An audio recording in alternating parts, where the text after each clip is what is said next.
नमस्कार, राम राम हरियाणा में आपका स्वागत है। मैं हूं आपके साथ भावना त्रिपाठी। रुक करेंगे प्रदेश के तमाम बड़ी खबरों की ओर। लोकसभा चुनावों में 5 सीटें हारने के बाद प्रदेश के मुख्यमंत्री नायब सैनी पूरी तरह एक्शन मोड में नजर आ रहे हैं।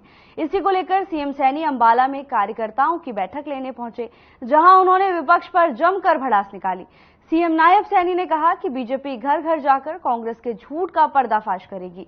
जो फॉर्म कांग्रेस ने भरवाए थे उसके मुताबिक अब 8,500 रुपए दे।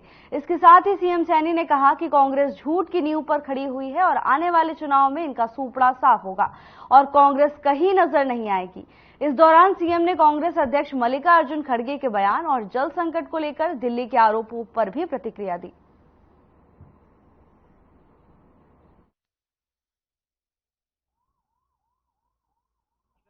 देखिए, आने वाले समय के अंदर विधानसभा के हरियाणा के चुनाव हैं। भारतीय जनता पार्टी कांग्रेस के उस झूठ को घर घर जाकर के पर्दाफाश करने का काम करेगी।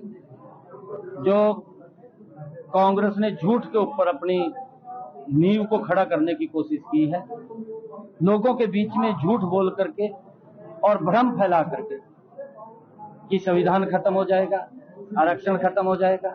कांग्रेस ने आज तक देश प्रदेश के लोगों के हित के लिए कोई भी ऐसी योजना नहीं लेकर के आई जिसको उनको लाभ मिले। नरेंद्र मोदी की सरकार ने 10 वर्षों के अंदर हर योजना लोगों को लाभ पहुंचाने के लिए, उनको मजबूत करने के लिए चलाई। देश को आज इन 10 वर्षों के अंदर मजबूती से विकास की गति के ऊपर बढ़ाने का काम किया। कांग्रेस लगातार झूठ बोल करके मोदी के उन कार्यों को दबाना चाहती है, परंतु भारतीय जनता पार्टी का कार्यकर्ता कांग्रेस के इस झूठ को अब बिकने नहीं देगा। मजबूती से खड़ा होकर के उनके उस झूठ का पर्दाफाश करने का काम करेगा। जो लोग बोलते थे, जिन्होंने फार्म भी भरे हैं, इस प्रकार के फार्म भरे हैं कि आपके हर महीने 8500 रुपए आएंगे, देना कांग्रेस के लोग कहां से देंगे? दें वो कहां से देंगे? अरे लोगों के बीच में झूठ बोल करके इस प्रकार का भ्रम फैला देना और ये बात कह देना मंच के ऊपर खड़ा होकर के संविधान की बुक लेकर के कि आरक्षण खत्म हो जाएगा, कि संविधान खत्म हो जाएगा। अरे इस संविधान को ना कभी किसी ने खत्म किया है, ना कि खत्म होगा। संविधान के अनुरूप देश नरेंद्र मोदी जी के नेतृत्व में चल रहा है। कांग्रेस के समय के अंदर तो ये देश उस संविधान को भी अपमान करने का काम इन लोगों ने किया। और आज मैं आपको बताना चाहता हूं कि कांग्रेस के जो लोग हैं, ये झूठ की नींव के ऊपर खड़े हुए हैं। जल्दी ही इनका सुपड़ा साफ हो जाएगा, ये कहीं दिखाई नहीं देंगे। आज हर समस्या का समाधान हमारी सरकार कर रही है और लोगों के लाभ पहुंचाने का काम नरेंद्र मोदी की सरकार ने इन 10 वर्षों के अंदर डबल इंजन की सरकार ने काम किया है। कुरुक्षेत्र में स्थानीय शहरी निकाय मंत्री सुभाष सुधा ने मानसून सीजन आने से पहले पानी निकासी के लिए किए जाने वाले प्रबंधों को लेकर कई स्थलों का निरीक्षण किया। बता दें कि सबसे पहले पीपली, खेड़ी मारकांडा, हरिनगर, दीदारनगर, सिरसला रोड सहित अन्य क्षेत्रों का निरीक्षण किया गया। इस दौरान उन्होंने अधिकारियों को निर्देश दिए कि मानसून सीजन से पहले बरसाती पानी की निकासी के प्रबंध पूरे किए जाएं, ड्रोनों नालों की सफाई की जाए और सरस्वती नदी की सफाई की जाए। इसके साथ ही दोनों तरफ किनारों को पक्का किया जाए।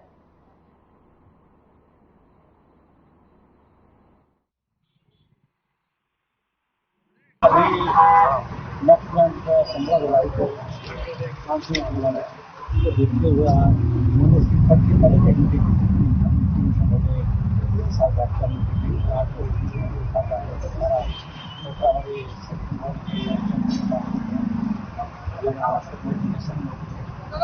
इसलिए आपने कितने पॉइंट लास्ट ईयर फल आया था, कहाँ रक्षा करनी है, किस प्रकार से उसकी सफाई व्यवस्था करनी है, इसके लिए हमें बाद में भी कंडक्ट करना है। और वहाँ की जनता जब तक हमें साइन करके मिलेगी, जनता अच्छा नहीं होगी। लोकसभा चुनाव में हरियाणा में कांग्रेस को जीत मिलने के बाद लोकसभा सांसद दीपेंद्र हुड्डा कोसली पहुंचे और क्षेत्र की जनता का उन्होंने धन्यवाद किया।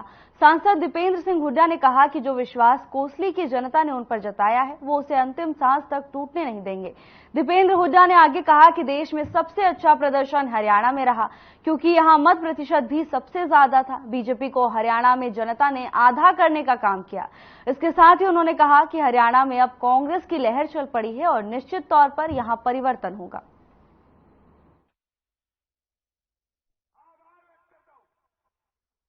आज कोसली विधानसभा क्षेत्र के अंदर यहाँ पर तो सभी साथियों का मैं अपने दिल से, अपनी आत्मा से धन्यवाद करता हूँ। कोसली विधानसभा क्षेत्र में इतना साथ मिला और अधिकतर गांवों में, ज़्यादातर गांवों के अंदर तो हमारी जीत हुई है, नहीं तो बराबर है। तो इतना ज़्यादा साथ मिला जो लोगों का, 36 बिरादरी ने मुझे आशीर्वाद दिया। कोसली विधानसभा क्षेत्र से मैं यही कह सकता हूँ कि इस विश्वास को मैं सदा कायम रखूंगा। इस विश्वास पे कभी ठेस नहीं पहुंचने दूंगा जीवन के अंतिम सांस तक। ये एक ऐसा विधानसभा क्षेत्र है जहां हमारे परिवार के 70 साल के एक संबंध इस विधानसभा क्षेत्र से, तो मेरे स्वर्गीय दादाजी ने पहला अपना चुनाव लड़ा।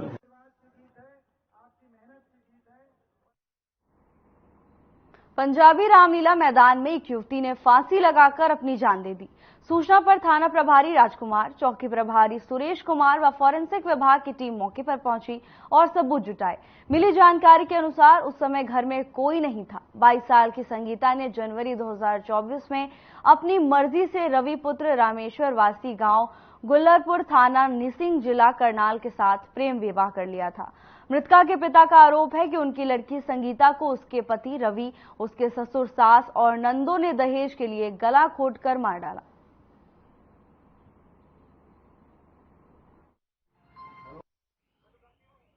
सूचना मिली थी कि एक लड़की ने सुसाइड कर लिया है। मैं अपने दल बल के साथ मौका पर पहुंचा। एसएचओ साहब को सूचना दी। एसएचओ साहब भी मौका पर आई, फॉरेंसिक टीम को बुलाया। इस लड़की ने जी शादी की थी जनवरी 2024, मुकदमा दर्ज करवाया था कर कहने से वो प्रोटेक्शन लेके इनने वापस, तब से ही यहाँ अपने पति के साथ रह रही थी। इसका पति रात को बाहर गया हुआ था और इसने सुसाइड किया है। बाकी घर वालों को सूचना दी हुई है, मौका पर आने वाले हैं।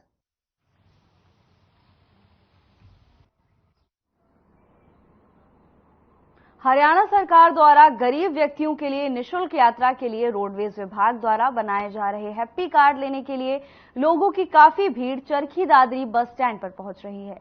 लोगों की भीड़ को देखते हुए विभाग द्वारा जहां बस स्टैंड पर स्पेशल काउंटर लगाए गए हैं, वहीं पात्रों को उनके कार्ड वितरित किए जा रहे हैं।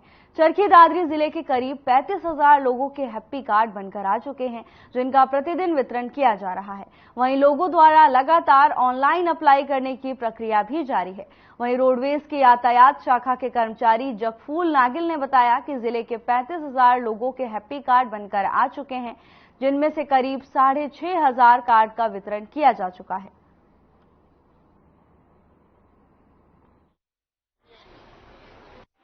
जैसा कि आप जानते हैं कि हरियाणा सरकार द्वारा बीपीएल परिवारों को हैप्पी कार्ड वितरित किए जा रहे हैं।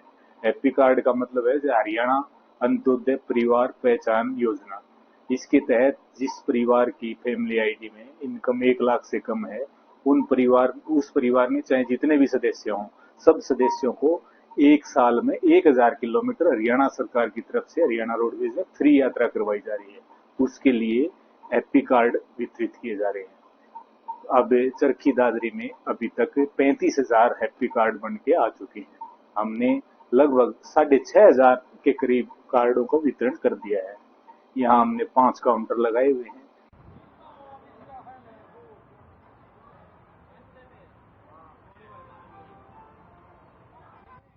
हरियाणा के रेवाड़ी में 20 रुपए किलो बिकने वाला प्याज की कीमतों में अचानक उछाल आ गया है।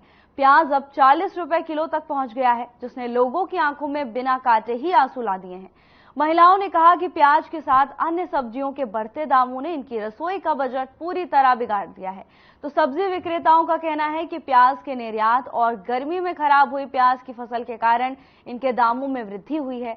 ट्रांसपोर्ट भाड़ा बढ़ना भी इसका मुख्य कारण है। अभी प्याज के दाम 40 रुपए किलो हैं, जो 80 रुपए किलो तक जा सकते हैं।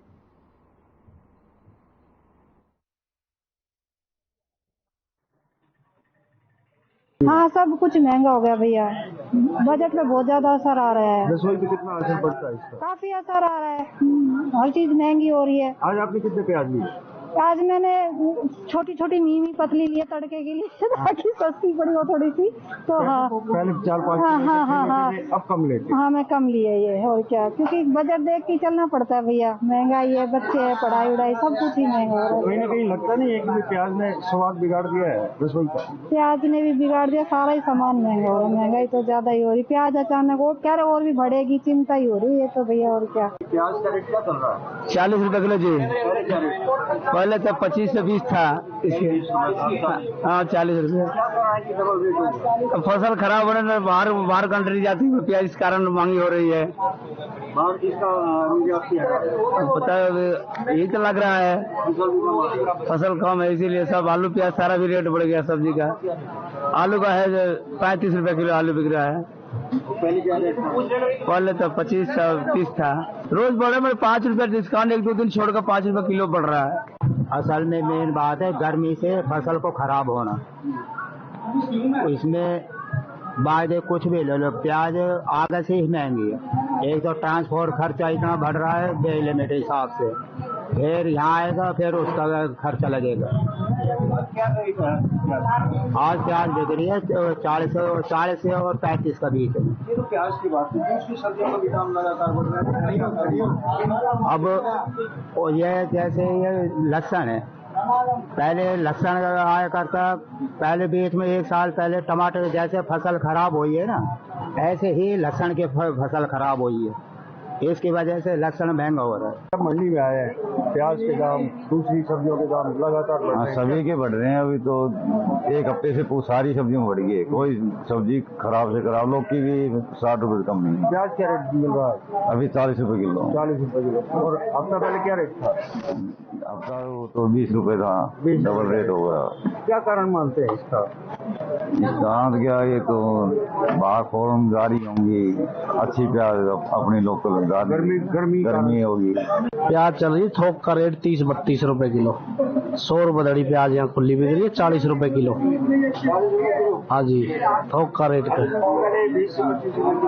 हाँ, एक हफ्ता पहले गर्मी की वजह से माल आ रहा है कम, सब्जी नष्ट हो रही, इस वजह से रेट हो रहा है हाई फाई। ये आई साल का रेट है। इन दिनों में सब्जियां महंगी होती है 2 महीनों के लिए। हर सब्जी में 10 से 15 रुपए किलो रेट बढ़ोतरी हो रही है। सब्जी की वजह रेट ग्राहक उतना ही है, सौदा उतना ही बिकता है, सब्जियां कम आ रही है, तो अपना आप ये सब्जी महंगी होती आ रही है।